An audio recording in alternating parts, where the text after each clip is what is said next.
New York is the city that never sleeps, and neither does Sal Licata. From Flushing in the Bronx to the Meadowlands in MSG, Sal sounds off on the biggest sports news of the day. Welcome to WFAN Daily with Sal Licata. What a win for the Knicks. First of all, what a day, a long day in New York sports, starting with the Mets at 12-10. We'll get into them in a minute, but fresh off this Knicks win, I'll tell you, as somebody who has been not a Knicks detractor, but somebody who was being realistic since the injuries to Randle and Anunoby, saying that I'm worried, I'm concerned. It sucks that the season that we thought we were going to have as Knicks fans, it wasn't realistic to think we were going to have that. In my mind, a lot of people, I think, were overlooking the severity of the injuries. And even if guys were able to come back, it wouldn't be the same. And obviously, we learned today that Julius Randle is, in fact, going to be shut down and not come back. And what do the Knicks do? They go out there and take on a very good Sacramento Kings team. Sabonis, a real pain in the ass. I mean, he's so good, such a good player.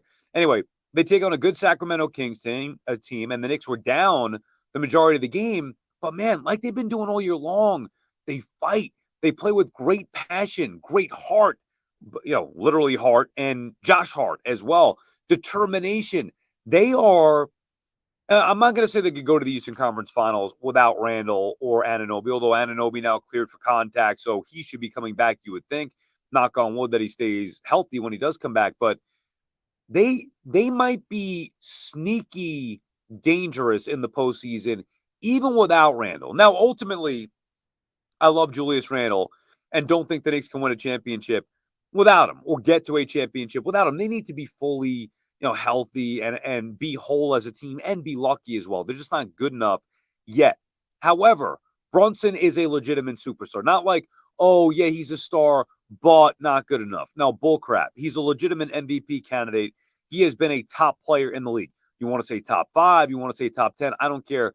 He's been a top player in the league. And then you look at what the guys have done around him.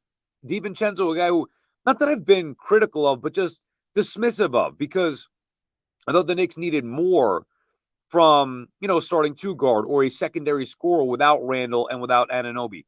But he's been terrific. He's a very good basketball player, plays passionately, hard at both ends of the floor. Maybe not the greatest defensive player, but you get the point.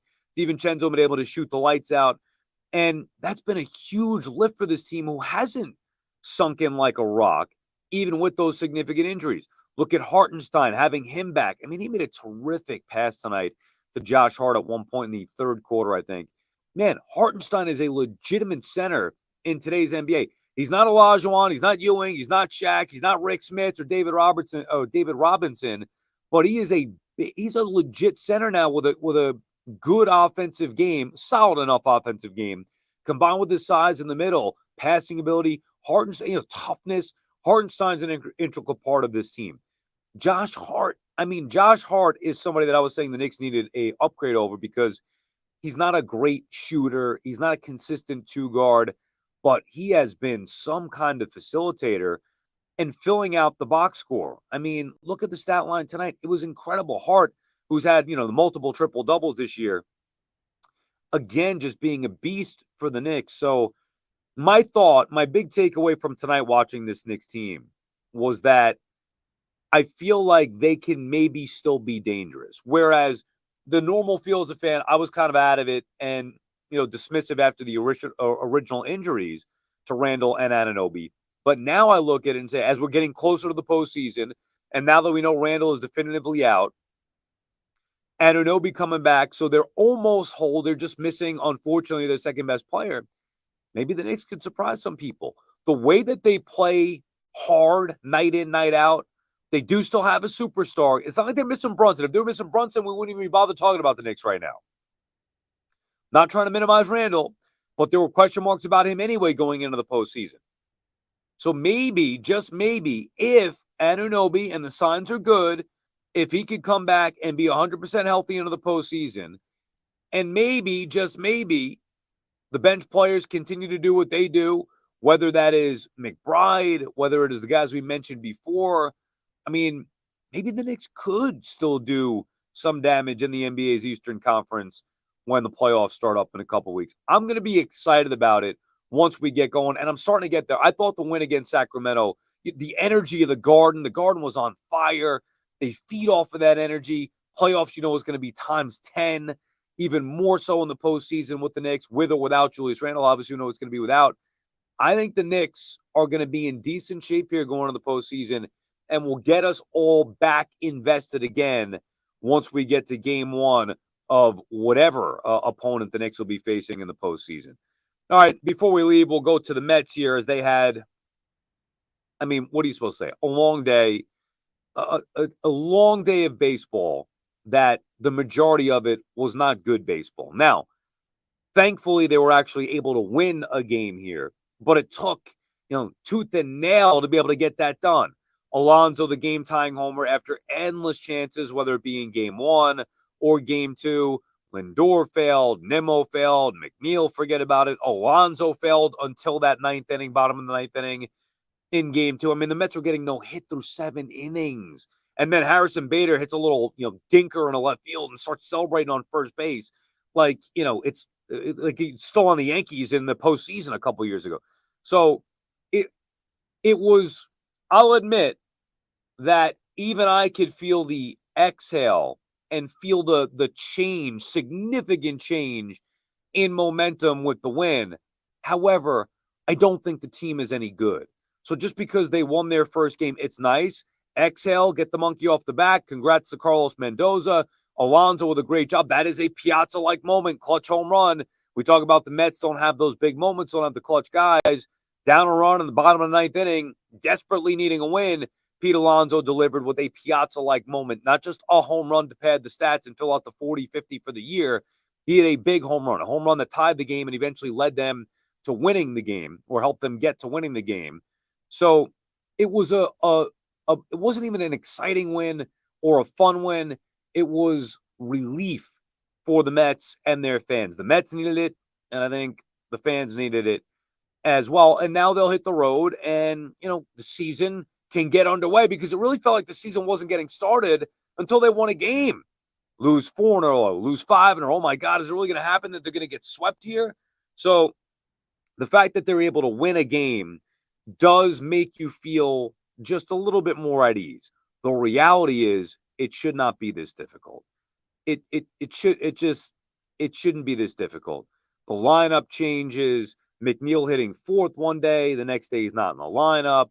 There's just too much going on with the Mets. Nimmo, good on base guy, but not hitting for a high average, can't steal a base when he does get on base. Lindor putting way too much pressure on himself. He can't buy one right now. The whole thing. Every which way you look with this team, outside of Alvarez, and I got to give Alonso credit, obviously, for hitting that big home run, they've been tough. Now, maybe the one silver lining is the starting pitching hasn't been bad. I thought Hauser looked good today. Budo wasn't bad as well. Could they keep it going? I kind of felt like the Mets season would hinge on their starting lineup.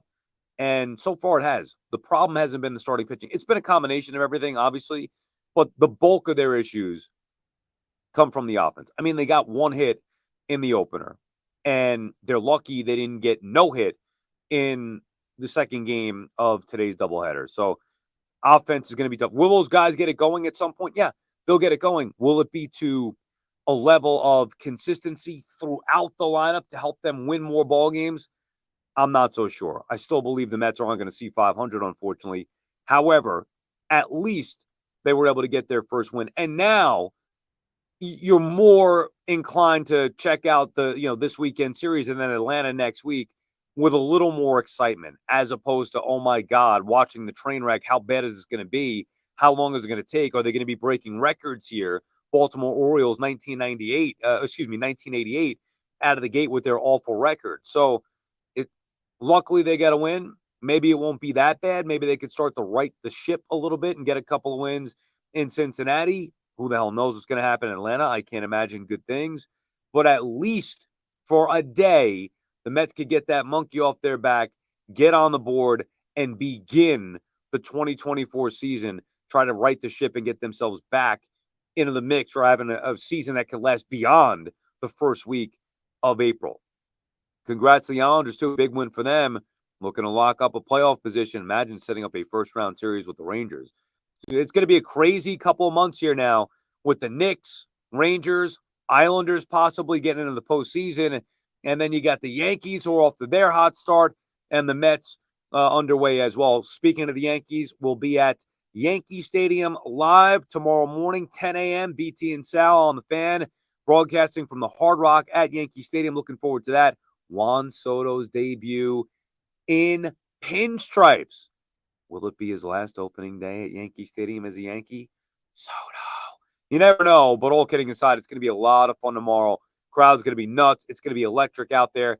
Can't wait to get going with BT tomorrow morning at 10 a.m. That does it for us on this edition of WFAN Daily. Remember, you can download, rate, subscribe, wherever you get your podcasts. Email us at WFANdaily@gmail.com.